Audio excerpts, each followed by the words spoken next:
Ungaseqi lesigaba sokufunda, lesigaba sokufunda ukukhuleka, lesigaba sokufunda ukuthandaza.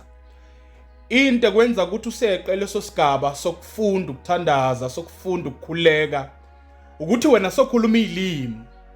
Waseqa lesi sigaba sokuthi ufunde ukuthandaza, ufunde ukububula, ufunde ukukhuleka. Waseqa leso sigaba leso.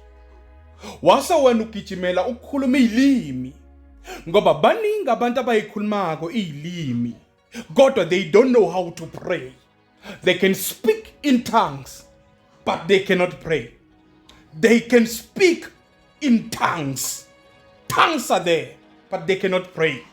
That's why abanye abantu bayikhuleka izilimi ngoba sikhona thina. Kodwa uma bebodwa they cannot pray because they never learn how to pray, but they learn how to speak in tongues. People are learning how to speak in tongues. People are learning how to talk in tongues. But people should be learning how to pray. Kukhulekwa kanjani? Ngoba ukube uyahlala kule category yokufunda ukuthi kukhulekwa kanjani, yilapho kumkhuleka ukufundisa khona izinto zokuthi kunama levels okukhuleka. Ungaja ukukhuluma izilimi ongeke wayi understand na uyikhuluma. Obranda la hasuya talabiyanta. Say something to God. When you are alone, you cannot say anything. But you have a lot to say when you speak in tongues that you yourself don't understand. Learn how to pray.